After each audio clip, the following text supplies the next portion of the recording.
que l'obésité est une maladie, on l'a mis dans le titre, et elle doit vraiment être reconnue comme telle. Elle ne l'est pas encore forcément par tous les systèmes de santé. En Suisse, l'obésité enfantine est reconnue comme maladie, mais pas l'obésité adulte.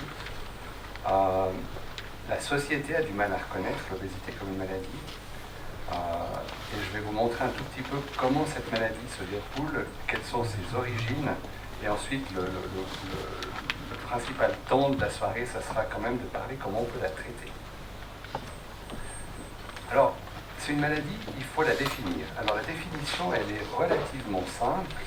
Si on prend le site de l'OMS, où est-ce que je dois me tenir pour qu'il n'y ait pas de bruit? Ici. Si on prend le site de l'OMS, c'est décrit comme une accumulation anormale ou excessive de graisse qui présente un risque pour la santé. C'est assez simple.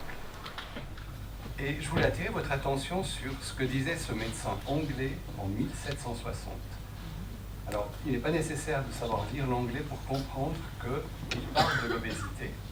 Et il le dit déjà en 1760, quand elle est présente dans un degré important, elle doit être reconnue comme une maladie, car elle va interférer avec les fonctions naturelles de l'organisme et éventuellement raccourcir la vie parce qu'elle va créer d'autres maladies. C'est vraiment ce que disait ce médecin en 1760, et je pense que ça reste exactement de cette manière-là qu'on doit définir l'obésité.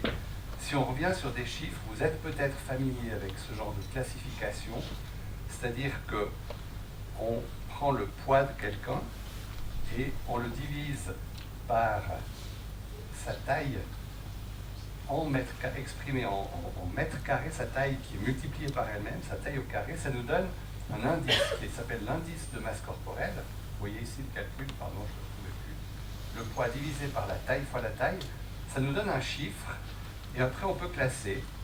Le poids normal, c'est entre 18,5 et 24,9.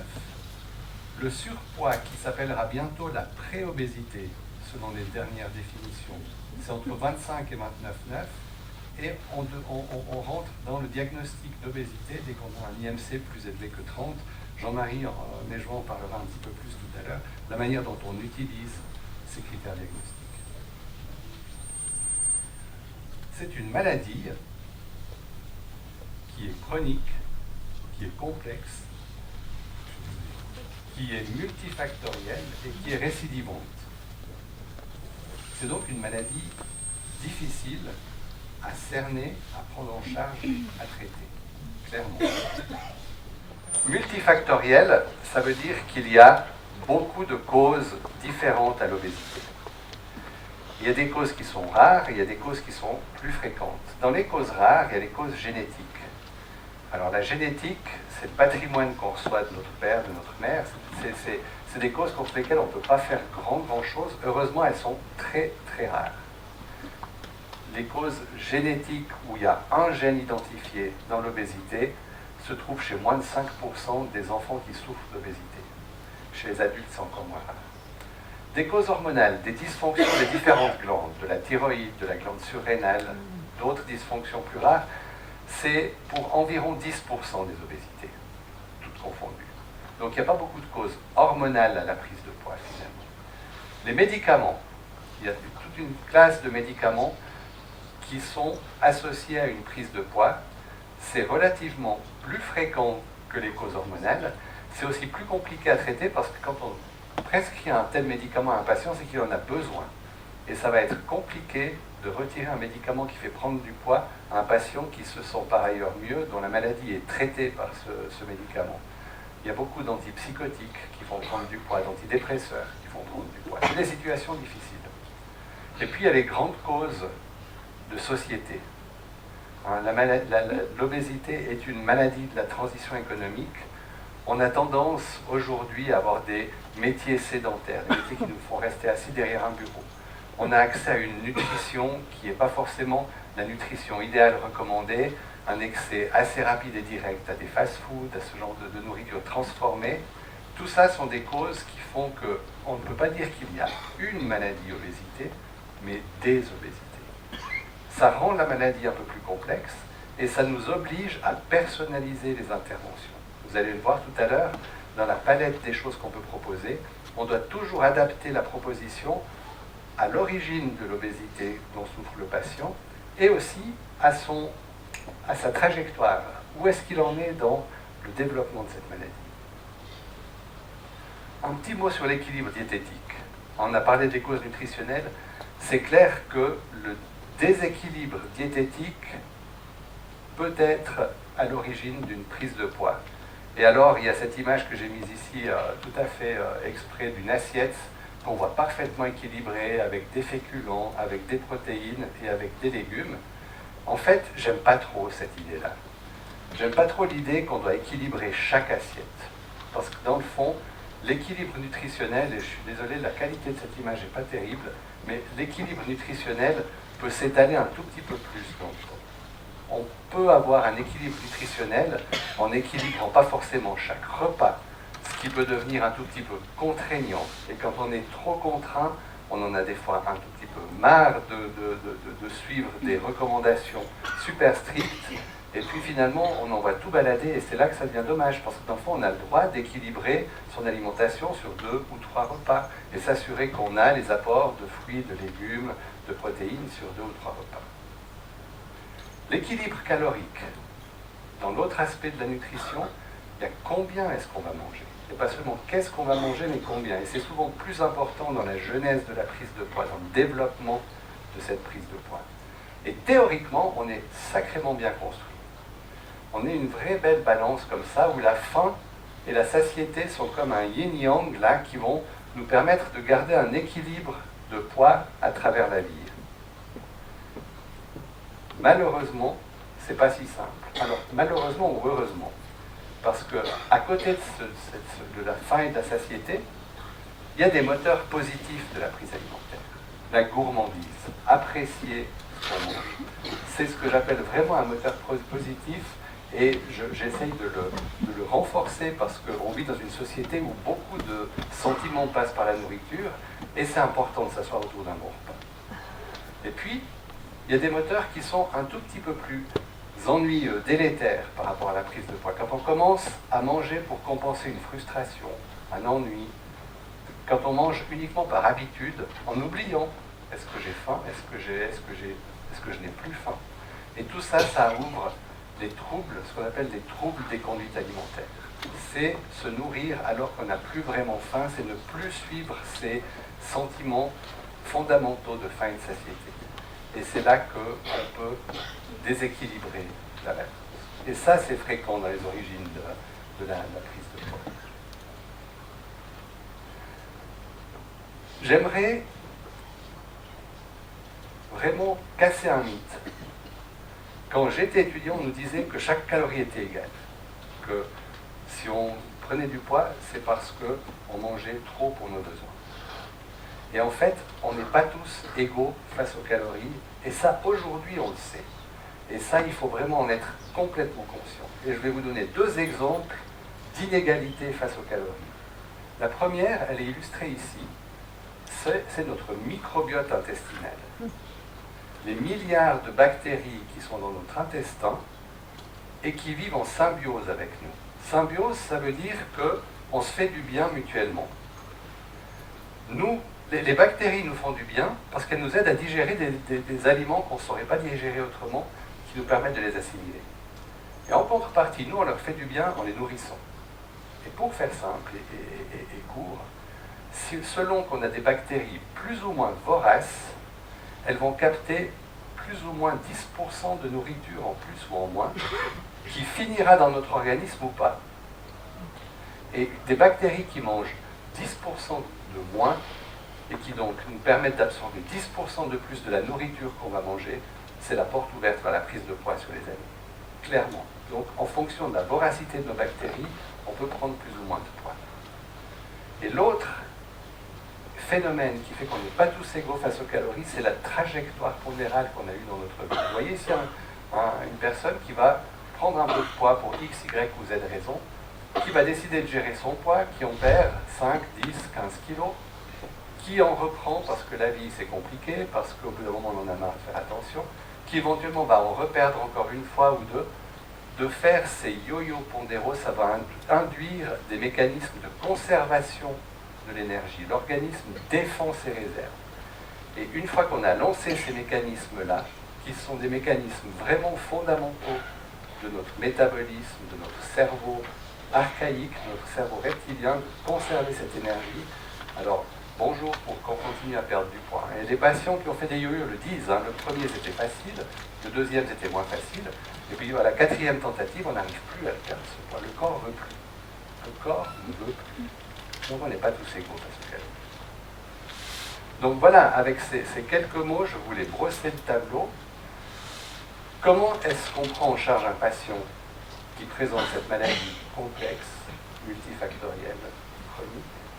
Bien, il faut se mettre à plusieurs. Je crois que ça, c'est vraiment les recommandations actuelles de prise en charge de l'obésité. On doit être une équipe. On doit être une équipe qui peut prendre en charge les problèmes, les vraies maladies somatiques, les maladies, je ne devrais pas dire vraies, des maladies somatiques, des problèmes de diabète, de cholestérol, d'hypertension, des problèmes hormonaux s'il y en a. Il faut des psychologues et des psychiatres qui vont prendre en charge les aspects psychologiques, les troubles de la conduite alimentaire que j'ai évoqués tout à l'heure, quand on mange pour se réconforter, quand on mange pour gérer son stress, gérer ses émotions. D'autres conditions psychiatriques, si on est déprimé par exemple, ça peut arriver qu'on trouve du confort dans la nourriture. Les dimensions nutritionnelles que j'ai évoquées, l'équilibre diététique, l'équilibre calorique, seront les diététiciennes qui nous aideront, et se remettre en mouvement avec des coachs sportifs, des physiothérapeutes. Il faut toute cette équipe-là autour du patient pour démarrer la prise en charge. Et puis ensuite, ce que j'aime bien faire, c'est évoquer les moyens d'aller plus loin.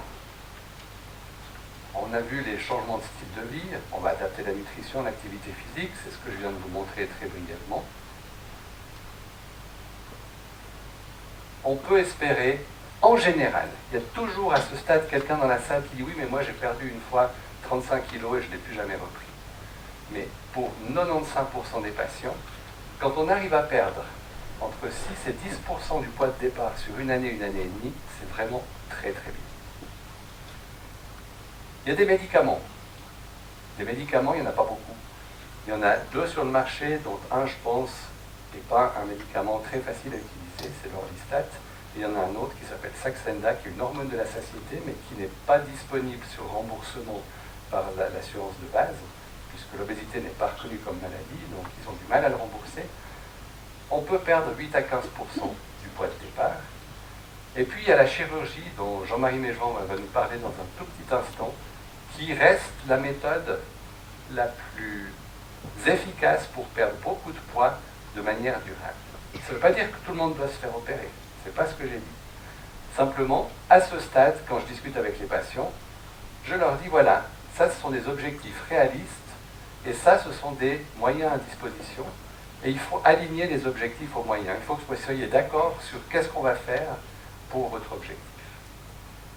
Et c'est une discussion qu'on a avec le patient, c'est une pesée d'intérêt qui n'est pas toujours très facile à faire, mais qui est importante de faire, où le patient a plus que son mot à dire. Le patient est un vrai acteur de la gestion de son poids.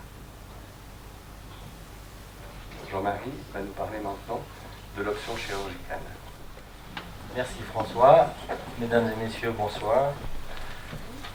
Donc on va parler un peu de chirurgie, et avant d'arriver à la chirurgie pour un patient, c'est un parcours qu'il a déjà franchi, on vous l'a montré, et puis il faut remplir certains critères. Alors heureusement, dirais-je, parce que d'abord cette décision n'est pas une mince décision, et puis la chirurgie n'est pas une petite affaire, c'est quand même quelque chose d'assez lourd. Et puis je peux vous dire qu'il y a 20-25 ans, les patients arrivaient chez le chirurgien, j'ai 10 kilos en trop, faites-moi quelque chose, le lendemain matin vous avez quelque chose à faire, non ben c'est bon, on vous couche sur la table d'opération, et puis hop, on fait ça comme ça. Donc il y a des critères qui se sont naturellement imposés, parce que ce sont des prises en charge multidisciplinaires et très très complexes et importantes. Alors je ne vais pas insister, puisque François Pralon vous l'a déjà présenté, c'est le calcul de cet IMC, ou de ce Body Mass Index.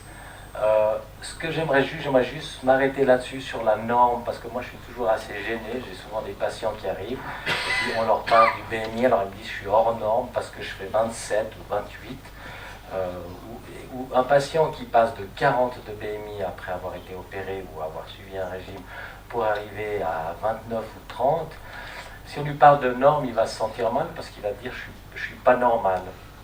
Mais en fait, l'important, c'est de se retrouver dans un état, dans une situation où on se sent bien et où son espérance de vie, c'est ça qui est important, est rétablie par rapport à celle de gens qui n'ont pas de problème de surcharge de poids et qui ont le même âge et qui sont comparables. Donc voilà, juste un petit mot, c'est-à-dire que ça se voit surtout aux États-Unis. Eh ben, vous voyez qu'il y a des gens qui ont des BMI ou des IMC qui sont entre 50 et 60, et on parle de super obésité. Et au-delà de 60, on parle de super obésité. Alors, l'obésité engendre des comorbidités. François Pralon vous en reparlera peut-être un petit peu plus après. Et donc, c'est notamment pour ça qu'on propose des interventions, c'est pour faire diminuer ces comorbidités qui, par elles-mêmes, vont faire diminuer l'espérance de vie de ces gens. Alors, les principales comorbidités qu'on rencontre, c'est l'hypertension artérielle, c'est le diabète, bien évidemment. Ce sont les apnées du sommeil, ce sont des gens qui font des pauses respiratoires durant leur sommeil et qui sont ensuite somnolents la journée. Ça peut mettre leur vie en danger s'ils sont au volant d'une voiture. Ça peut, à long terme, faciliter les accidents vasculaires cérébraux. Il peut y avoir bien évidemment, et ça c'est pas difficile à comprendre, de l'insuffisance cardiaque, les articulations souffrent. Enfin bref, la liste n'est pas exhaustive, mais je ne vais pas m'arrêter sur chaque comorbidité possible. Les risques de l'obésité, comme je viens de vous le dire, les accidents vasculaires cérébraux sont plus fréquents. Les thromboses veineuses profondes, de faire un caillot dans la jambe parce que le sang circule moins bien, avec comme corollaire une éventuelle embolie pulmonaire. Les obèses développent plus facilement, plus rapidement des cancers.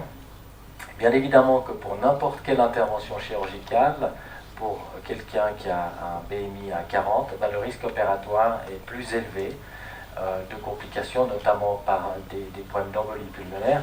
Et puis chez les femmes parturientes, quand on est obèse, les risques obstétricaux sont plus grands. Alors les critères pour pouvoir bénéficier, pour pouvoir être éligible à une chirurgie, alors vous voyez que les critères OMS exigent, et c'est ceux qui sont pratiqués la plupart du temps en Europe, un index de masse corporelle supérieur ou égal à 35, pour autant qu'il soit associé à une des comorbidités que je vous ai signalées au préalable. Ou alors, un index de masse corporelle supérieur à 40, avec ou sans comorbidité. Alors la Suisse, qui a été un des pays les plus sévères jusqu'à il y a une dizaine d'années, eh bien, accepte d'opérer, de prendre en charge les gens chirurgicalement qui ont un IMC supérieur ou égal à 35, avec ou sans comorbidité. Il faut avoir moins de 65 ans, a priori. Alors évidemment que dans certaines situations, on peut faire des demandes de dérogation pour des patients qui ont plus de 65 ans. Il faut pouvoir démontrer la tentative d'une thérapie conservatrice de 2 ans minimum. Alors elle ne doit pas être continue, ça peut être simplement des étapes par 6 mois, par 3 mois, on les additionne les unes aux autres. Et il faut simplement pouvoir faire la preuve de l'échec d'un traitement de 2 ans. Voilà, de 2 ans minimum. Alors, ça fait un peu sourire, parce que quand vous avez des gens qui sont à 40 depuis l'âge de 22 ans, puis qui viennent vous voir, qui en ont 38 ou 40, même s'ils n'ont pas réussi, ils n'arrivent pas à vous démontrer le bien fondé d'un suivi de 2 ans, ou l'existence d'un suivi de 2 ans, de toute façon, ça ne sert à rien. Vous savez que ces gens-là, probablement, seront des échecs si on continue à les conduire dans un traitement conservateur. Il faut bien évidemment que ces interventions chirurgicales soient prises au sein d'un centre avec équipe multidisciplinaire, ce qui est le cas ici à l'hôpital de la Tour. Il faut tenir un registre hospitalier, ce que nous faisons. Et puis, bon, ça c'est une des exigences de la société fêtière de la prise en charge de l'obésité en Suisse, qui demande à ce que les gens signent un papier comme quoi ils s'engagent à un traitement de 5 ans. Alors, je ne cache pas que nous on ne le fait pas signer. D'abord parce que même si on le faisait signer, qu'est-ce qu'on fait? On va leur mettre un pistolet sur la tente après 2 ans en disant qu'il faut revenir vous faire suivre. C'est pas possible. Donc on ne le fait pas, mais évidemment qu'on les pousse et on les responsabilise au fait que le suivi est très très important, et même au-delà de 5 ans, ce que nous faisons en tout cas ici. Alors la société dont je vous parlais, fêtière pour la chirurgie de l'obésité, eh ben, a divisé les centres en centres primaires, ce que nous sommes ici à l'hôpital de la Tour, ou les centres secondaires ou experts qui remplissent certains critères. Alors les centres primaires, comme celui que nous avons ici, il faut qu'il y ait une équipe multidisciplinaire. On ne peut pas opérer les gens dont l'index de masse corporelle est supérieur à 50. On ne peut pas opérer les mineurs, on est obligé d'opérer les adultes. Et puis, les 3 opérations fêtières qui sont autorisées, mince, je me trompe à chaque fois tout le temps, c'est le bypass, la sleeve, j'y viendrai tout à l'heure, vous verrez les techniques, ou l'anneau gastrique qu'on ne fait plus vraiment. Et puis, il faut pouvoir démontrer de plus de 25 procédures par année. En l'occurrence, ici à la Tour, on en a plus de 50. Alors, les centres experts ou secondaires, bien évidemment, il faut toujours une équipe pluridisciplinaire. On peut opérer les gens qui ont un index de masse corporelle supérieur à 50. On peut faire plus de procédures que les 3 dont je viens de vous parler. Il faut avoir plus de 50 procédures par année. On peut opérer des mineurs. Il faut avoir des soins intensifs. Alors ces critères, on pourrait les remplir ici à l'hôpital de la Tour, mais on a fait le choix de ne pas le faire parce que ça devient très complexe comme prise en charge. Donc, vous l'avez vu, la préparation, le cheminement vers une décision de prendre une chirurgie bariatrique, ça implique de prendre en compte toute une série de paramètres, y compris les éventuelles complications dont souffrent les patients. Une fois que la décision est prise, une fois qu'on a fait ce que je vous disais tout à l'heure, on a aligné les objectifs avec les moyens qu'on est d'accord de mobiliser, puis on se met d'accord pour dire que la chirurgie bariatrique sera une bonne option, on rentre dans la préparation proprement dite. Et ça, c'est un petit schéma qu'on projette volontiers et qu'on montre volontiers à nos patients qui décident d'entrer dans la préparation vers une chirurgie bariatrique. Ça schématise chaque point noir correspond à une rencontre du patient, à un rendez-vous médical du patient, avec le chirurgien, avec l'endocrinologue, en l'occurrence moi, avec une diététicienne ou un diététicien, avec une ou un psychologue, et puis avec un préparateur sportif ou un physiothérapeute spécialisé dans le réentraînement par l'activité physique, qui fait intégralement partie des manœuvres qu'on va mettre en place pour préparer les patients à une chirurgie. On va beaucoup insister pour les remobiliser. Et vous voyez qu'on n'est pas encore tout à fait, le patient qui rentre là-dedans, il n'est pas encore tout à fait au bout de ses peines. Et c'est tout à fait à escient que je n'ai mis aucune notion de temps ici. Parce que la préparation, elle est individuelle. La préparation va dépendre vraiment de la réalisation du patient de différents objectifs qui sont fixés par le médecin, par la diététicienne, par la psychologue. Et c'est seulement quand tous les 3 ont dit oui, moi je pense que ce patient est prêt. La diététicienne va préparer le patient à la manière de se nourrir après qu'il ait bénéficié de la chirurgie que Jean-Marie Végement va décrire dans un tout petit moment. La psychologue, elle a un travail très important. La psychologue, souvent elle aborde les patients en leur disant, souvent c'est des patients qui n'ont jamais rencontré de psychologue ou de psychiatre. Et puis, on leur dit, vous devez le voir, vous devez l'avoir au moins 2 fois, peut-être plus. Et alors, elle leur demande, qu'est-ce que ça vous fait de rencontrer un psychologue? C'est pas tout à fait banal. Et alors là, on a toutes les réponses possibles. Et en fait, le travail consiste à bien être sûr que le patient réalise que, par exemple, s'il utilise la nourriture pour gérer des stress, une fois qu'il sera opéré, eh ben, il faudra qu'il trouve une autre manière de gérer son stress. Et ça se travaille, ça se prépare. Et puis c'est une des clés du succès de la chirurgie, c'est d'être sûr que les patients ont bien compris ça. Donc on insiste beaucoup là-dessus, et ça va prendre le temps que ça prendra. Il arrive un jour où le patient est prêt pour l'opération. Jean-Marie va vous détailler quelles sont ces opérations, mais je voulais juste vous projeter 2 maîtres mots ou 2 concepts vraiment importants dans qui sous-tendent la préparation. La première, c'est que la chirurgie bariatrique, c'est pas une baguette magique. C'est en tout cas pas la solution de facilité. Vous voyez ce qu'on demande à nos patients? C'est en tout cas pas une solution de facilité, c'est pas une baguette magique qu'on applique parce qu'on n'a pas envie de faire un travail sur soi-même. Et puis surtout, on doit apprendre à gérer l'incertitude. On peut expliquer ce que Jean-Marie Mégement va faire maintenant. Qu'est-ce qui peut se produire? Quels sont les ennuis, les complications? Quels sont aussi les effets bénéfiques qui vont survenir? Comment est-ce que toutes les complications liées à l'obésité qu'on vient de voir vont s'améliorer de manière, pour certaines d'entre elles, absolument invariable? Elles vont s'améliorer après chirurgie, mais on ne sait pas de combien, on ne sait pas quand. Donc la gestion de l'incertitude, c'est quelque chose qui est souvent un peu compliqué à appréhender pour le patient. Et on va s'attacher à faire ces deux choses-là dans la préparation. Merci. J'aimerais juste rajouter une chose. Je suis entièrement d'accord avec ce que vient de dire François sur le délai de préparation. Il faut se donner du temps.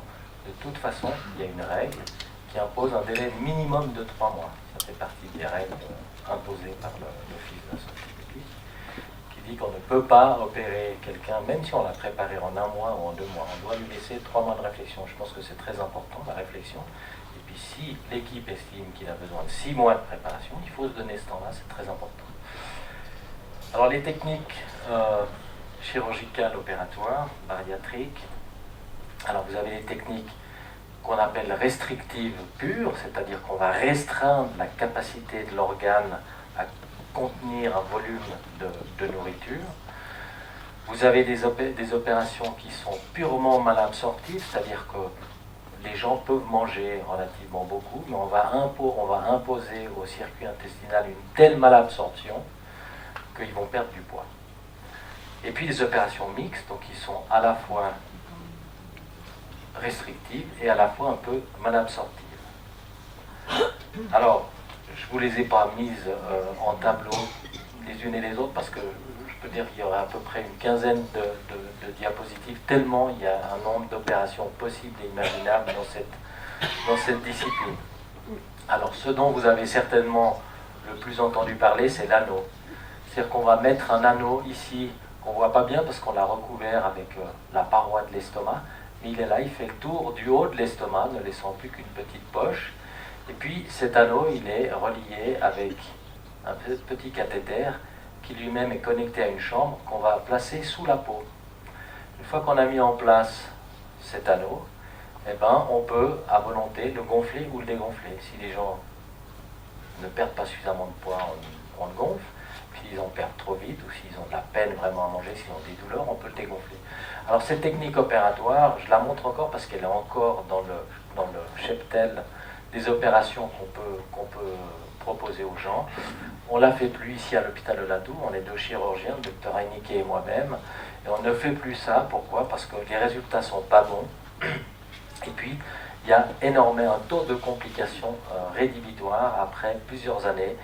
Les anneaux font des migrations, c'est-à-dire qu'ils finissent par pénétrer dans l'estomac, ou alors ils se déplacent complètement, et les gens n'ont plus la possibilité même de manger, qu'on dégonfle ou qu'on gonfle.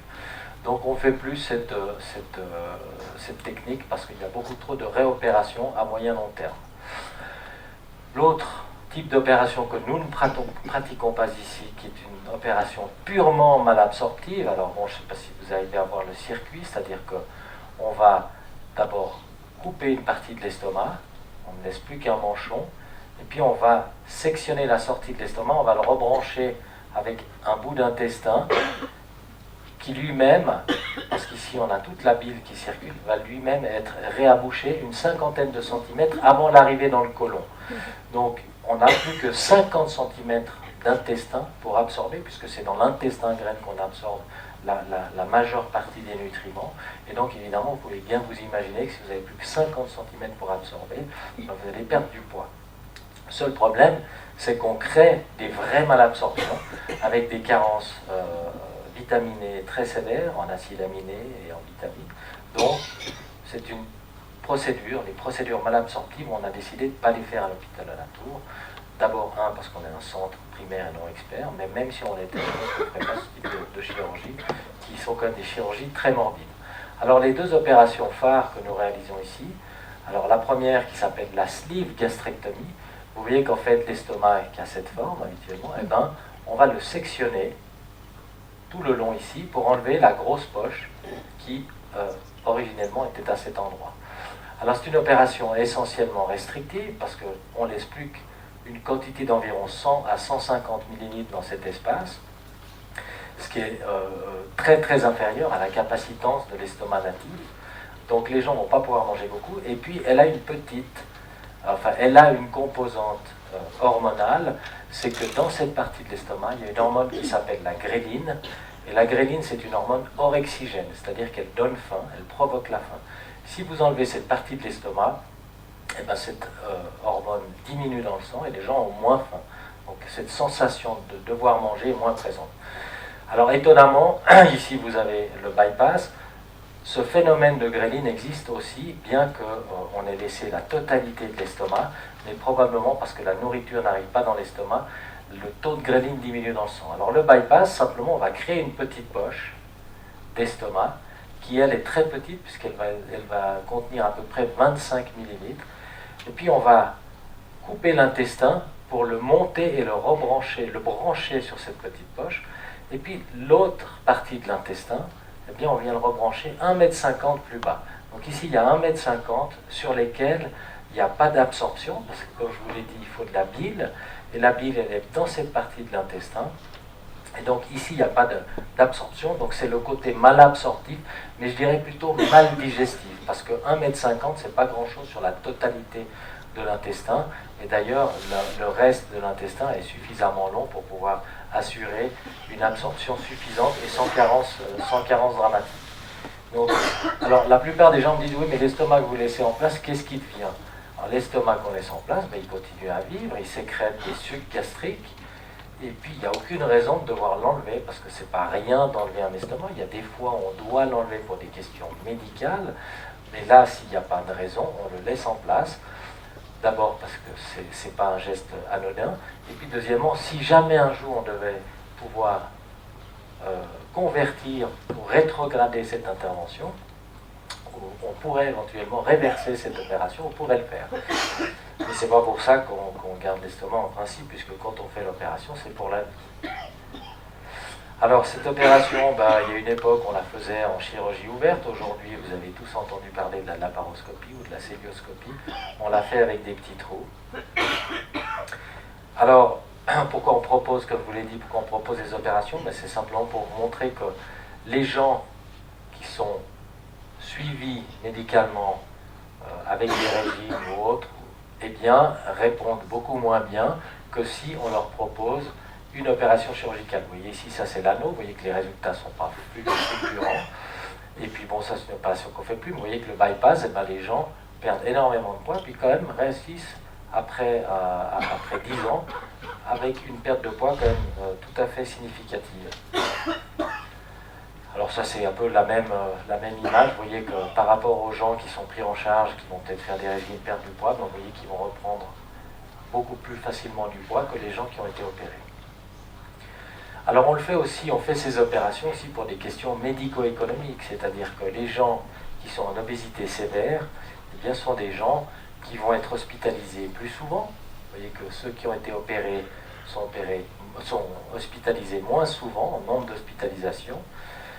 En nombre de jours d'hospitalisation, vous voyez que les gens qui ont été opérés vont séjourner moins longtemps dans les hôpitaux.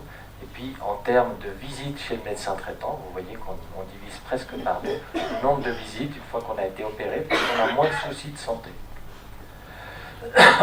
Alors, c'est une plaque à laquelle il faut prêter une certaine attention, mais il y a certainement des biais. Mais si vous voyez que par rapport aux gens, on parle d'obésité très sévère, qui ne sont pas opérés, le risque la probabilité de diminuer la mortalité, elle est quand même énorme chez les gens qui ont été opérés par rapport à ceux qui n'ont pas été opérés. Alors, je ne sais pas si François veut aussi toucher un mot sur cette plaque. Vous voyez que les comorbidités telles que le diabète, l'hypertension, l'apnée du sommeil, l'hypercholestérolémie sont soit disparues après l'opération, et très rapidement après l'opération, soit en tout cas sont améliorées dans des pourcentages qui sont quand même très très intéressants. Choix de la technique, parce que vous allez me dire pourquoi est-ce que vous faites un bypass chez l'un et une sleeve chez l'autre. Eh bien, on ne fait pas ça au hasard, c'est pas tiré dans une boîte à passe-passe. Le bypass est réservé aux grignoteurs, gens qui mangent beaucoup de sucreries et qui ont des comorbidités sévères. On sait que les études ont montré les résultats après chirurgie bariatrique sont meilleurs sur les comorbidités après bypass. Et la sleeve, on la réserve essentiellement aux gens qui mangent des grosses quantités, parce que les gens qui grignotent, s'ils ont une sleeve, ils vont continuer à pouvoir manger, il n'y a pas de malabsorption, il n'y a pas de maldigestion comme je vous l'ai dit. Les patients jeunes, alors pourquoi? Parce que les patients qui sont jeunes, les patients entre 20 et 25 ou 30 ans, eh bien, parce que le bypass, une fois que si c'est un échec à long terme, après 15 ans, si les gens reprennent du poids, on n'a plus grand-chose à leur offrir. Tandis qu'on peut convertir une sleeve en bypass, on peut transformer la sleeve en bypass, et là, on peut éventuellement donner une seconde chance aux gens, mais bien évidemment qu'il ne faut pas les opérer en disant de toute façon on vous fera un bypass dans quelques années, c'est pas le but. Il faut essayer de leur proposer une intervention qui va marcher et qui sera pérenne. Alors ça c'est une contre-indication, c'est-à-dire que s'il y a du reflux gastro-œsophagien, même si c'est un candidat pour une sleeve, il ne faut pas leur proposer parce qu'on sait que la sleeve aggrave le reflux d'acide de l'estomac dans l'ésophage.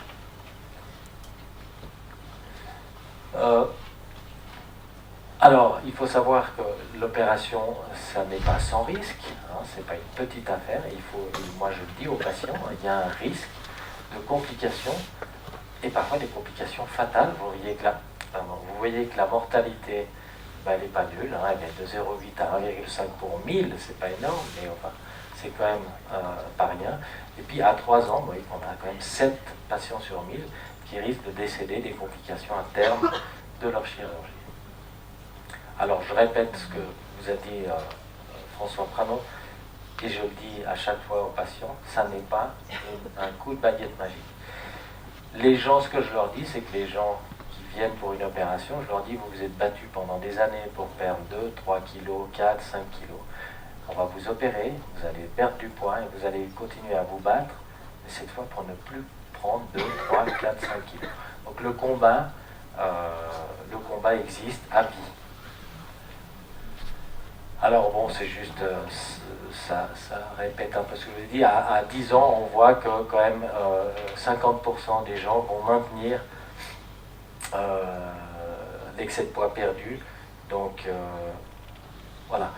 Alors pour ne pas décourager les gens, parce qu'il y a des gens qui sont totalement terrorisés par l'opération, qui ne veulent pas en entendre parler, alors je leur dis que à ce moment-là, de toute façon, François leur dit la même chose, on peut les aider. Et il y a des études qui ont montré, vous voyez, que des gens qui avaient un BMI quand même, un index de masse corporelle très élevé, eh bien sous régime, avec de l'activité physique, eh ben, on a réussi à leur faire perdre 10% de leur poids, et 30% des patients ont atteint l'objectif. Donc il y a quand même des moyens, et puis la science va probablement nous aider aussi avec de nouveaux médicaments, des choses, etc. Voilà, je repasse la parole à François. Bien volontiers. Et c'est pas futile. Je pense que ça vaut la peine de dire que des mesures non chirurgicales, la chirurgie ne sera jamais une procédure pour tout le monde, même pour des patients qui pourraient en bénéficier. Alors, il y aura toujours des patients qui ne veulent pas voir un chirurgien les approcher à moins de 10 mètres. Il y aura de temps en temps des contre-indications. Ça n'est pas futile de perdre 10% de son poids. En fait, on a montré qu'en perdant 3% de son poids, on améliore son profil de risque et on diminue sa mortalité globale. Mais on revient exactement à ce que je vous disais tout à l'heure. Dans la décision, il y a des objectifs de perte de poids, il y a des moyens à mettre en œuvre, et il faut réussir à aligner les deux avec quelque chose qui nous convienne. Et la chirurgie reste la seule procédure qui, comme l'a montré Jean-Marie, permet presque à coup sûr de se débarrasser d'un diabète, d'une hypercholestérolémie, d'un syndrome des apnées du sommeil, d'améliorer des douleurs articulaires, d'améliorer une tension artérielle, de diminuer son risque de cancer de manière très significative. Là, il n'y a que la chirurgie. Mais ça ne veut pas dire qu'on n'a pas des bénéfices nets, clairs et ressentis par les patients avec des approches conservatrices. Pour terminer ce petit tour d'horizon, Une fois qu'on est opéré, ce n'est pas exactement la fin de la prise en charge. Et c'est très important de garder ça en tête. En fait, les anglo-saxons parlent de la chirurgie bariatrique comme d'une life-changing procedure, donc une intervention qui va changer votre vie. Et ça se suit et ça se travaille. Et comme le disait Jean-Marie Mégevant, les recommandations sont de s'engager pour un suivi qui soit au moins de 5 ans, mais si possible à vie, et je vais vous montrer pourquoi. Mais voilà à quoi ressemble le suivi. On retrouve de nouveau, ici, sans donner sur la distance, mais on voit ici que ça va jusqu'à 1 an et demi, parce que là, c'est extrêmement structuré par, de nouveau, je ne l'ai pas mis ici, la Société fêtière de la chirurgie bariatrique qui dit un patient doit voir le chirurgien. Ben ça, c'est comme après toute chirurgie, il doit le voir en suivi post-chirurgical. Et ensuite, le suivi médical doit être démarré 3 mois, 6 mois, 9 mois, 12 mois, 18 mois, et après on part sur des visites annuelles. Ce suivi assure qu'on s'assure que le patient va bien, qu'il a géré les différents effets indésirables de la chirurgie, qu'il ne développe pas des complications, qu'il devrait être envoyé chez le chirurgien, qu'il a les suppléments nutritionnels nécessaires s'il a bénéficié d'une chirurgie malabsorptive, c'est-à-dire s'il lui manque du fer, des vitamines. On va lui faire des prises de sang à chaque fois pour s'assurer qu'il prend ce dont il manque. Et puis on va suivre la perte de poids et la disparition des éventuelles comorbidités. En parallèle, les diététiciennes ont un rôle extrêmement important à jouer, à peu près au même temps, pour s'assurer que la reprise de l'alimentation se fait bien sur la première année, sur les premiers 18 mois.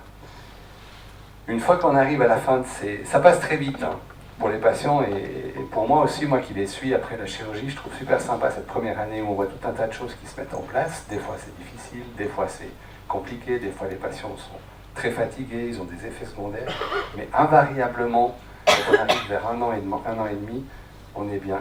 Et franchement, j'attends de rencontrer un patient qui a regretté de se faire opérer, passer cette première année qui peut être un peu difficile. L'importance de la suite du suivi, elle est illustrée ici. Donc ça, c'est de nouveau une courbe idéale de perte de poids sur une année. Et puis, il y a le devenir de ces patients une fois qu'ils ont passé cette première année. La vaste majorité des patients, et on l'a vu hein, sur les vraies courbes, ils vont reprendre un petit peu de poids, mais ça va être vraiment bien contrôlé. Et ils conserveront une perte qui sera en tout cas de 25% du poids qu'ils pesaient au départ, souvent plus. Et ça, c'est à long terme. Les données sur le bypass aujourd'hui, c'est quasi 20 ans, et ça tient. Il y aura une petite partie de patients qui ne reprendront pas ce poids-là, qui se mettent sur une courbe horizontale, on en a tous. C'est en général les patients qui ont vraiment réintroduit énormément d'activité physique. Ça consolide la perte de poids. Mais il y a malheureusement, et ça il y a dans tous les centres, une petite minorité de patients, c'est moins de 10% des patients, mais une petite minorité de patients qui sont les échecs. L'échec de la chirurgie, c'est qu'à un moment donné, on commence à reprendre et on reprend plus. Pour certains patients, on peut reprendre tout le poids perdu. Ça, c'est les échecs de la chirurgie. Ils sont imprédictibles. Si on avait les moyens d'identifier des patients à risque de reprendre du poids, on pourrait leur dire, vous, je pense que ce n'est pas une bonne idée. Par contre, ce qui a été vraiment bien montré, et ça sera le mot de la fin, c'est que le cadre fourni dans un centre pluridisciplinaire qui prend en compte toutes les petites feuilles de la corolle que je vous ai montrées au début, la prise en charge psychologique, nutritionnelle, activité physique, somatique, toute cette petite corolle, elle est là à disposition du patient. On sait que ça augmente la quantité de patients qui sont sur les lignes désirables, les lignes bleues, les lignes vertes. Je crois que c'était la dernière dia, exactement. Donc avec ça, on vous remercie de votre attention. Et puis on est là pour répondre à vos éventuelles questions.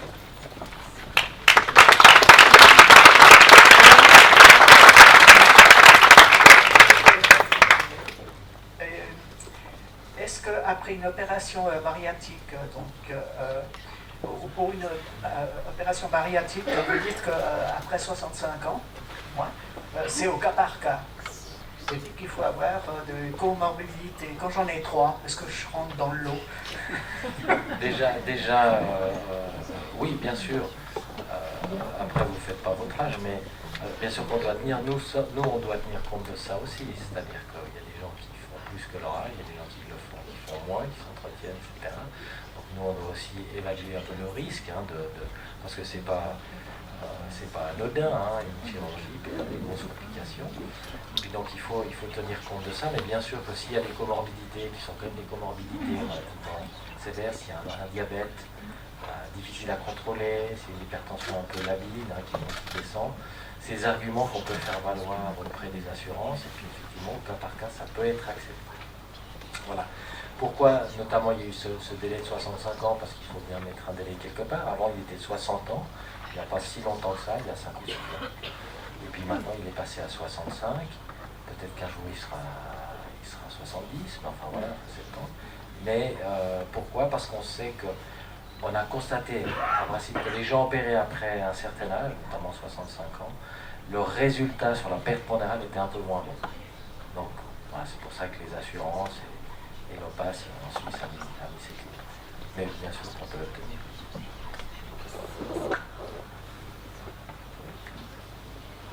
C'est vous, c'est l'assurance qui décide? Ah non, c'est pas nous. Nous, on fait la demande. Nous, on fait la demande à l'assurance d'une dérogation exceptionnelle. Et c'est l'assurance qui nous répond oui ou non. C'est le médecin conseil de l'assurance qui va recevoir nos arguments, qui va décider si effectivement on peut autoriser une dérogation pour tel ou tel assuré. Madame. Alors, moi j'avais une question. Lorsque l'organisme justement défend ses réserves et qui met en place cet effet, enfin quand on a fait du yo et puis il met en place ce mécanisme, est-ce qu'à un moment donné on peut biaiser le cerveau, c'est-à-dire qu'on peut lui mentir pour que ce mécanisme s'arrête, ou bien c'est quelque chose qui, une fois enclenché, elle a à vie? Alors, c'est probablement là à vie, ces adaptations, même si elles ont été étudiées à ma connaissance jusqu'à 3-4 ans. Mais à 3-4 ans, ça n'avait pas l'air de bouger. Et si on écoute les patients qui ont eu des trajectoires de yo-yo, c'est vrai que ça devient très compliqué très longtemps après. Pas tout le monde s'accorde sur l'idée qu'on peut feinter le cerveau. Mais disons qu'une perte de poids gérée sur une très longue distance, 1 an, 1 an et demi, et puis en visant les recommandations actuelles de la NICE, c'est la National Institute of Clinical Excellency anglaise, qui sont de viser 1 à 2 kilos par mois quand on fait des prises en charge par des mesures non chirurgicales. Ce 1-2 kilos par mois, c'est probablement en dessous du radar du cerveau. Il ne voit pas qu'on perd le poids. Mais c'est plus vite dit que fait, parce que ce n'est pas tout à fait simple de gérer l'augmentation d'activité physique, les adaptations nutritionnelles qui vous mettent juste en dessous du radar. C'est pas si simple. Donc, pour moi, une trajectoire de vie avec des yo-yo pondéraux qui parfois vont jusqu'à 15-20 kilos plusieurs fois. Des fois, je me retrouve à demander à mes patients, mais combien vous pensez que vous avez perdu de kilos dans votre vie? Et des fois, c'est 70, 80, voire plus. Pour ces patients-là, je propose très très rapidement l'option chirurgicale. Alors, est-ce que après, suite à une chirurgie, donc si vous portez l'option chirurgicale, cet effet-là, il est court-circuité? Oui. Ah oui, alors là, là ça devient mécanique. La perte, elle est mais vraiment... du coup, c'est mécanique, mais du coup, ça remonte à un moment donné au cerveau, ça veut dire... il y a un effet retour ou pas? Il y a un effet retour. Là, ça devient très très technique.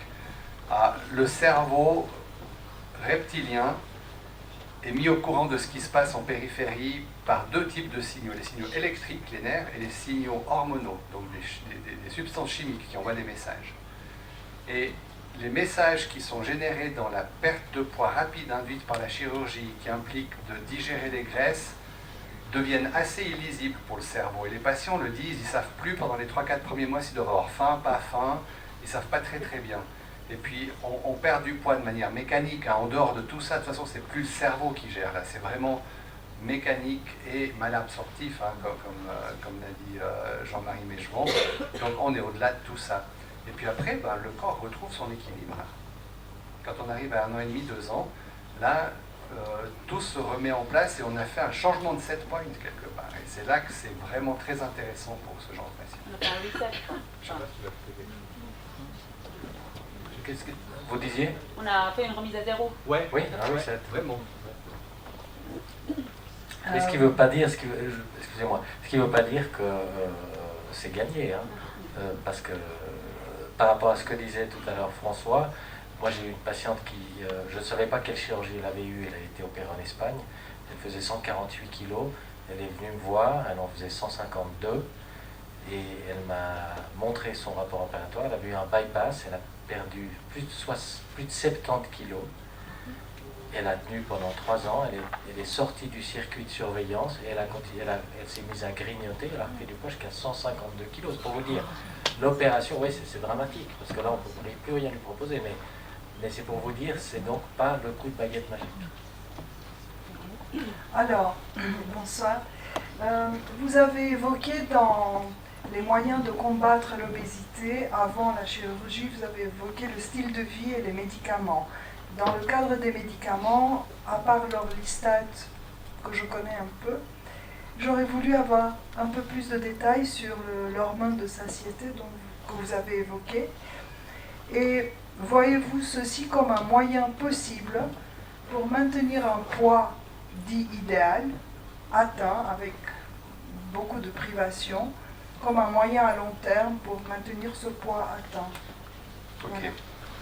Alors, il y a la réponse du cadre légal actuel et il y a la réponse scientifique. D'abord, qu'est-ce que c'est que ce médicament que j'utilise pas mal? C'est le liraglutide. C'est un agoniste, donc c'est une substance qui ressemble à une des hormones de la satiété qui monte de l'intestin et qui va vers notre cerveau reptilien, et qu'une des diététiciennes avec qui je travaille décrit comme un haut-parleur de la satiété. Parce que cette hormone, vous l'avez, hein, un patient qui souffre d'obésité, il a cette hormone, mais il est devenu sourd. Et donc, on va pousser le son. Et c'est une assez jolie image. Ça s'appelle le Saxenda, c'est le liraglutide. C'est une classe de médicaments qui est aussi utilisée dans le traitement du diabète de type 2, pas celui-là, mais d'autres, donc qui sont très sûrs, avec plus de 12 ans sur le marché, qui sont des médicaments dont on connaît bien leur profil de risque-bénéfice. Le problème, et théoriquement, il pourrait être utilisé tel que vous le dites. C'est un médicament qui nous permet, alors les baguettes magiques existent nulle part. 15% de patients ne répondent pas au traitement, on ne sait pas pourquoi. Et il y a un autre 10-15% de patients qui ne tolèrent pas les effets secondaires qui peuvent être majeurs. Mais quand on répond et qu'on tolère, on peut perdre jusqu'à entre 8 et 12%. J'ai des gros répondeurs qui vont jusqu'à 15% de poids sur une année. On pourrait théoriquement continuer ce traitement très longtemps. C'est un médicament qui n'a aucune raison d'être arrêté. Mais le cadre de remboursement, qui ne reconnaît pas l'obésité comme une maladie, d'abord ne rembourse ce médicament que quand on a une complémentaire et ne le rembourse que pour 1 an. Donc on induit la perte de poids et après on arrête. Avec un risque de rebondissement qui est assez grand malheureusement. C'est un peu comme si on disait à un patient diabétique, ok, vous êtes diabétique, on va vous traiter pendant 1 an. On va vous diminuer vos taux de sucre dans le sang, et puis dans 1 an, on arrête, débrouillez-vous. C'est vraiment, vraiment pareil. Donc oui, ça pourrait être un médicament qu'on utilise au long terme. Il faudrait à ce moment-là réfléchir à quel moment c'est plus avantageux d'un point de vue coût-efficacité de faire une chirurgie ou de prendre ce médicament, parce qu'après il y a des coûts qui continuent sur la vie. Mais oui, il pourrait être utilisé sur long terme, mais aujourd'hui on n'a pas la possibilité par rapport à son remboursement. Bonsoir. J'avais juste une question moi sur le BMI et l'IMC. Je voulais savoir ce que vous en pensez, parce qu'on sait que c'est une mesure qui est très controversée aujourd'hui dans le milieu scientifique. Et certains disent qu'elle est assez réductrice et grossière, voire puisqu'elle ne dit rien sur la répartition des tissus adipeux. Et je voulais savoir, est-ce que vous pensez que c'est une mesure qui est ou qui sera bientôt obsolète? Merci. Alors, bon, difficile de répondre de façon formelle, mais c'est vrai que c'est une mesure, c'est probablement la moins mauvaise jusqu'à maintenant. Alors elle est totalement incomplète, elle peut être discriminatoire dans certaines situations, ou bien exagérée dans d'autres. C'est vrai qu'il y a différents types d'obésité, il y a des obésités tronculaires, il y a des obésités androïdes, il y y a beaucoup d'obésité. Maintenant, on se penche beaucoup sur le tour de l'abdomen, hein, le tour de taille. Donc c'est vrai on va probablement affiner les choses. Je ne pense pas que ça disparaîtra complètement, mais je pense qu'on va affiner les choses en mixant, dire ok, c'est un BMI de temps et on attend le tour de taille. Je pense que tout ça est en train on est en train d'arriver à ça progressivement pour avoir une mesure enfin, un moyen de calcul qui soit plus précis et plus juste. Je ne sais pas si tu veux. Oui, non. Oui, une question de moi aussi. Oui, bonsoir. J'aurais deux petites questions. La première, c'est est-ce qu'on pourrait évoquer un peu le rôle respectif des graisses et des sucres dans l'apparition d'une obésité? Et la deuxième question, vous avez parlé de façon très intéressante des bactéries intestinales, dont on se rend compte qu'elles ont de plus en plus d'importance. Alors, est-ce que ce serait possible éventuellement de moduler ces bactéries, de transplanter est-ce qu'il y a quelque chose à ce sujet qui serait intéressant à dire? Ok. Alors, première question, je suis largement assez vieux pour avoir vu les graisses et les sucres être diabolisés. Et j'ai envie de dire 50-50. Et c'est vraiment une question d'équilibre calorique à un moment donné. Je suis assez fermement opposé au régime sans sucre comme au régime sans graisse strict. Je pense que ça existe moins. Et je pense que, bien sûr, il y a un problème qui est lié aux boissons sucrées industrielles. Ça, c'est vraiment un problème lié au sucre et au fructose spécifiquement. Donc ça, c'est un des vecteurs de l'épidémie d'obésité. Mais je pense que c'est complètement réducteur d'essayer d'attribuer l'épidémie d'obésité, parce que ça reste une épidémie, à un seul facteur nutritionnel. Donc je pense que autant les graisses et surtout les graisses saturées qui sont de nouveau, on reparle des nourritures, des plats industriels transformés qui sont très riches en graisses saturées, ont probablement un rôle à jouer, mais le sucre aussi, et la réponse à tout ça, c'est des nourritures les moins transformées possibles et avec le plus d'équilibre possible, je pense. Mais c'est un long débat. Par rapport au microbiote, c'est une avenue de recherche super intéressante. Donc, il y a peut-être une petite expérience qui vaut la peine d'être relatée. L'importance de nos bactéries intestinales pour le métabolisme et la prise de poids a été démontrée par des expériences faites chez la souris. On a pris des souris obèses et on a pris des souris minces et on a transplanté le microbiote, on a fait des transplantations fécales. C'est-à-dire qu'on a pris les matières fécales de l'intestin de souris maigres, on les a données à des souris obèses, elles ont maigri. Et on a pris les matières fécales de souris obèses qu'on a transplantées à des souris maigres, elles ont grossi. Donc, et ça, c'est probablement vrai chez l'humain. Il y a pas mal d'études qui nous montrent que c'est probablement vrai. C'est une avenue de recherche passionnante. On est, je pense, assez loin de réussir à moduler spécifiquement notre microbiote de manière à le transformer en un microbiote qui permettrait de faire maigrir les gens.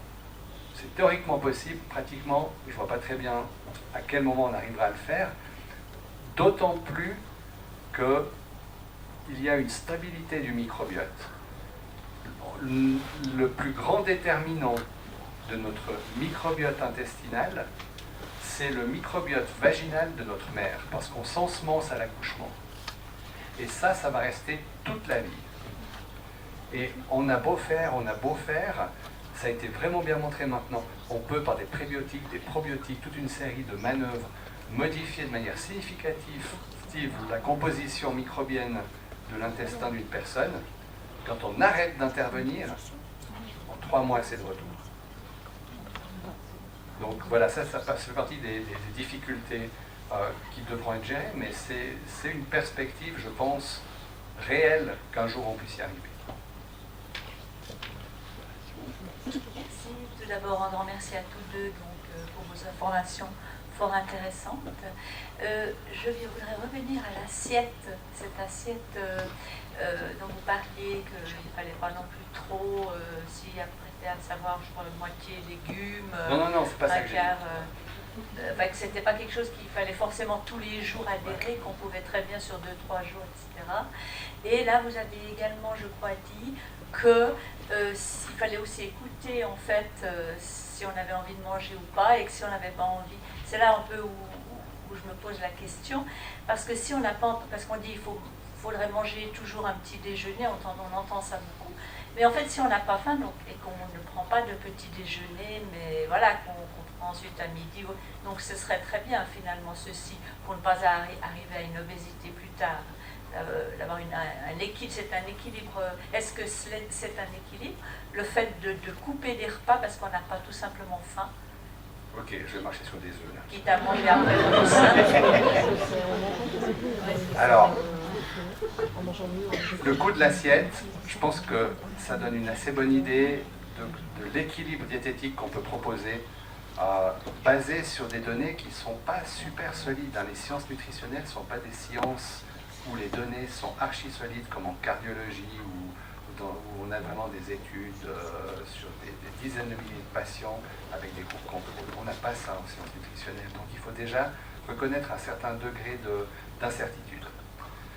Mais je pense que l'équilibre tel qu'il est sur l'assiette, il est OK. Ce que je voulais dire, c'est qu'on pouvait l'étaler sur plusieurs repas. Et ça permet de sortir de la contrainte, de la restriction et de la frustration qui va avec. Quand je disais qu'il fallait mieux écouter notre corps, je pensais plus à l'équilibre calorique, faim-satiété. Et là, on arrive au repas manqué ou pas. Alors, vous prenez l'exemple du petit déjeuner, ça m'arrange parce qu'il y a des études récentes qui montrent qu'effectivement, les régimes avec ou sans petit déjeuner, c'est kiff-kiff sur la perte de poids. Donc, ce dogme il faut absolument démarrer la journée avec un petit déjeuner, sinon on va surcompenser au repas suivant et on va trop manger globalement, il ne tient pas la route des méta-analyses qui ont repris toutes ces études. Et on retombe sur quelque chose qui est cher à toute l'équipe au centre ici, qui est de se reconnecter à ces sentiments de faim et de satiété pour essayer de laisser notre cerveau reptilien reprendre son rôle de thermostat. Mais c'est plus vite dit que fait. Après, jusque-là je peux aller. De dire qu'il faut systématiquement rater des repas, de commencer dans cette chrononutrition qui est très à la mode, et de systématiquement recommander de ne manger que sur 8 heures de la journée, de ne pas manger pendant 16 heures, c'est des choses qu'on lit, qu'on voit, qui ont bien marché chez les rongeurs. Il y a un type en Californie qui publie des travaux magnifiques chez le rongeur, dont l'applicabilité à mes patients et à moi, elle reste difficile à mon avis. Je crois que là, il faut être un petit peu plus prudent. Ça ouvre de nouveau la porte à des comportements très stéréotypés et potentiellement des troubles du comportement alimentaire.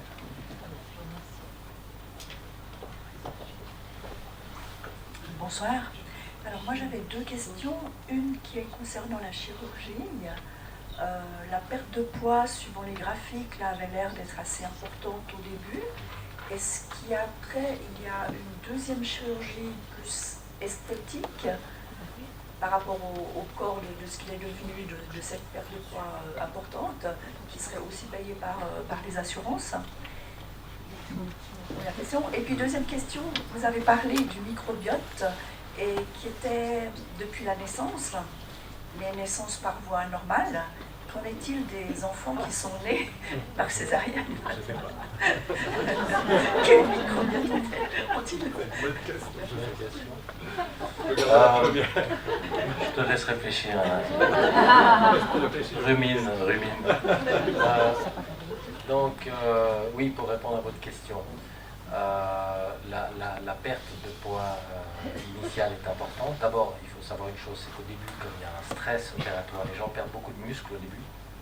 C'est pour ça que nous, ici, on leur donne des aliments hyper protéinés pendant une quinzaine de jours à 3 semaines. Alors, ça peut paraître paradoxal, parce que les gens me disent, mais vous m'opérez pour me faire maigrir, et puis vous me donnez des aliments hyper protéinés. Mais oui, c'est simplement pour éviter cette perte pondérale musculaire, qui n'est pas bonne. Nous, ce qu'on veut faire, ce qu'on veut avoir comme résultat, c'est une perte pondérale de graisse, une fonte des graisses. Donc effectivement, c'est assez important. Et après, il y a cette stabilité. En général, on se donne 2 ans pour voir un peu sur quel niveau de courbe on est. Après 2 ans, on voit les gens, comme vous l'avez vu sur les courbes que vous a montré François Pradon, on voit qu'il y a des gens qui remontent un peu, des gens qui restent seuls. Il y a même ceux qui continuent à descendre au prix d'efforts physiques, de se remettre à faire beaucoup de sport, etc. Il y a des gens qui sont descendus très bas. J'ai même des médecins traitants qui m'ont appelé en me disant mais quand est-ce qu'il va s'arrêter, est-ce qu'il va disparaître devant mes yeux? Bien évidemment, rassurez-vous, ça n'arrive jamais. On atteint toujours un plateau. Et puis, on n'a jamais dû réverser des opérations parce que les gens maigrissaient trop. Ça c'est jamais vu. Donc, ce qui se passe effectivement après, et là aussi, il n'y a pas d'égalité, il n'y a pas de justice non plus là-dedans. Il y a des gens qui ont une peau assez élastique, qui ne vont pas être trop gênés. Il y a des gens qui vont avoir des séquelles esthétiques. Moi, je le dis toujours aux patients, sachez qu'après, d'abord, avant 2 ans, on n'en discute pas, on attend de voir où vous êtes sur cette courbe.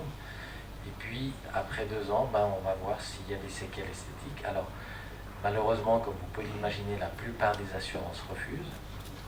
Alors il faut à ce moment-là pouvoir établir un dossier très solide pour voir que le surplus cutané, le pli de la peau devient plus handicapant qu'inesthétique, parce que les assurances, je suis désolé de le dire comme ça, mais elles s'en foutent un peu du côté esthétique. Il faut pouvoir leur montrer qu'il y a par exemple, je sais pas, des mycoses sous un pli cutané, qu'il faut pouvoir corriger tout ça chirurgicalement, et là les assurances prennent en charge. Mais je dis toujours aux gens, ça risque d'arriver un jour, vous allez peut-être le vouloir, et le dossier ne passera pas à l'assurance, donc mettez déjà de l'argent à partir d'aujourd'hui. Vous mettez de l'argent, non mais c'est vrai, je leur dis mettez de l'argent de côté. Vous avez des amis qui veulent vous faire un cadeau à votre anniversaire, vous dites écoutez j'ai un petit compte, tu verses ce que tu peux, ce que tu veux. Puis après 2 ans, on ne sait pas, il y a des gens qui peuvent avoir quand même une certaine somme sur ce, et puis pouvoir assurer les frais d'une chirurgie esthétique. C'est important et je pense qu'il doit en tenir compte. Alors maintenant, je me réjouis de passer la parole à François. Alors, je sais que la réponse, elle est connue, je ne me souviens plus de la réponse. David Beau, je le cite, c'est le chef du service d'obstétrique au CHUV, il a étudié ça et lui, il a la réponse, si jamais. Je ne me souviens plus comment on fait ça. Bonjour. Je suis étudiant en médecine et du coup justement je sors tout juste de l'unité digestion-nutrition. J'avais une question concernant les complications du bypass. Plus exactement, vous avez montré justement qu'il y avait un taux de mortalité, bien que faible, mais qui reste toujours présent. Je voulais savoir quelles pouvaient être les causes de cette mortalité. Est-ce dû à une mauvaise adhérence du patient ou... Non. Les causes la première cause de complications dans la chirurgie bariatrique, aussi bien la sleeve que le bypass, sont des fuites. C'est-à-dire que la rangée d'agrafes sur la sleeve, vous avez vu qu'on coupe l'estomac tout le temps, il y a une très longue rangée d'agrafes. Il peut y avoir un lâchage. Alors, je ne parle pas des hémorragies, ça peut aussi arriver, mais disons les grosses complications de l'hémorragie, on arrive souvent à la traiter, à l'arrêter, on la opère, on arrête l'hémorragie. Quand il y a une fuite, il y a une infection, il y a une péritonite, soit locale ou qui peut s'étendre. Et chez ces gens qui ont beaucoup de volume de graisse, cette infection se répand sournoisement et le moment où on découvre la fuite, c'est souvent déjà un peu tardif. C'est pour ça qu'il faut être très vigilant et c'est très compliqué à réparer. Donc les fuites, aussi bien sur la sleeve que sur le bypass, sont les causes premières de morbidité et de mortalité. Alors, il y en a une autre qui est quand même importante et qui n'est pas négligeable, c'est l'embolie pulmonaire. Donc ces gens, du fait de leur surpoids, sont à risque de faire des thromboses veineuses dans les jambes. Et ce risque, il est inhérent à toute chirurgie chez n'importe qui, mais il est augmenté chez quelqu'un qui est en surcharge de poids. Et ces gens sont plus à risque de faire des embolies pulmonaires qui sont parfois massives et mortelles. Donc c'est, disons, les deux facteurs principaux de la mortalité périopératoire. À distance, c'est plus compliqué, ça peut être des adhérences, ça peut être des hernies, phénomènes de hernie interne, mais sur la mortalité périopératoire, c'est essentiellement ça.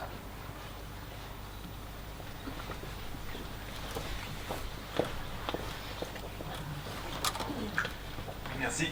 J'imagine que ces opérations sur l'estomac et l'intestin, ça induit des carences alimentaires. Est-ce qu'on arrive à les corriger à long terme?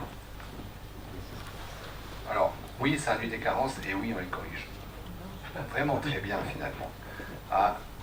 Pour illustrer ça, un des énormes soucis théoriques liés à cette chirurgie, ça a été les grossesses après chirurgie bariatrique.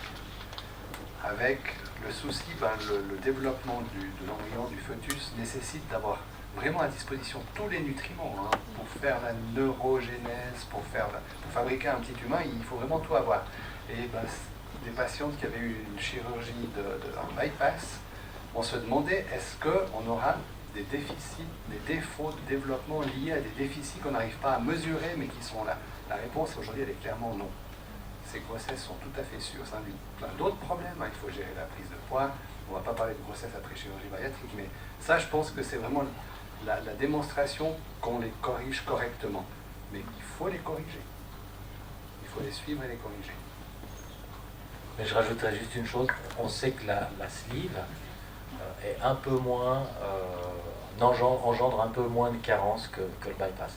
Mais ça ne doit pas être un argument, ce que dit toujours aux gens, de dire ah oui mais la sleeve, je préfère une sleeve parce qu'il y a moins de carences. Moi je pense qu'il faut vraiment faire le choix de l'opération parce que le candidat est vraiment un bon candidat à telle ou telle technique de chirurgie, parce qu'on arrive, comme l'a dit François Parlant, toujours à compenser, mais c'est vrai que la prise régulière de vitamines et éventuellement de fer ou de vitamine B12 est moins fréquente après une sleeve qu'après bypass.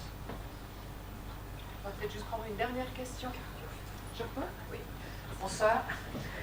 Alors j'ai été étonnue de voir dans votre dernier graphique, donc la perte de poids, la descente et tout ça, la ligne bleue, la ligne verte, la ligne noire, d'accord, qu'après la ligne rouge qui remonte très vite en haut.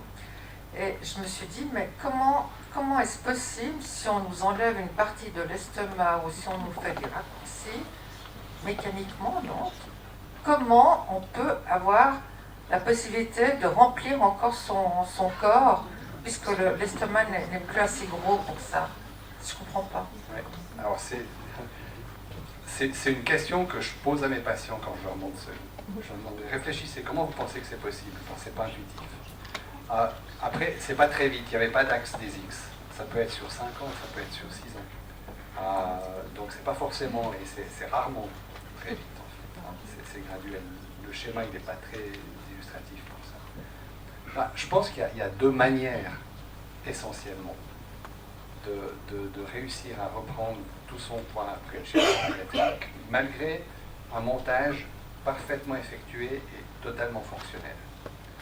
Le numéro 1, c'est les calories liquides. Je suis en guerre contre les sodas. C'est assez simple de faire rentrer des calories en buvant des sodas à longueur de journée. Hein. Par petites gorgées, ça rentre. Et puis l'autre, c'est les grignotages. On grignote constamment. Hein. Si on a sur son bureau des amandes, on grignote des amandes à longueur de journée, les calories, elles finissent par rentrer. Ça, c'est deux manières de mettre en échec un montage parfaitement fonctionnel. Et ça se travaille par le comportement, ça se travaille vraiment psychologiquement. C'était la dernière. Moi j'avais une deuxième question. Il faut demander à Madame Videla. Non mais vous parliez de médicaments maintenant qui permettent de perdre du poids, mais auparavant, les médicaments qui permettaient de perdre du poids, ils étaient réputés dangereux. Moi je connais des gens qui sont morts de ça. Ouais, ils sont plus sur le marché. Et alors maintenant, ces médicaments sont beaucoup moins dangereux, il n'y a pas de risque secondaire? A priori, non, on a quand même 10-12 ans de recul sur les agonistes GLP-1.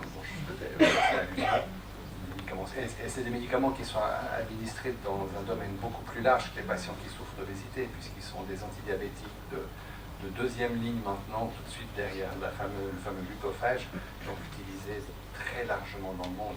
Pour l'instant, le profil de risque il est bien connu et il est safe. Merci.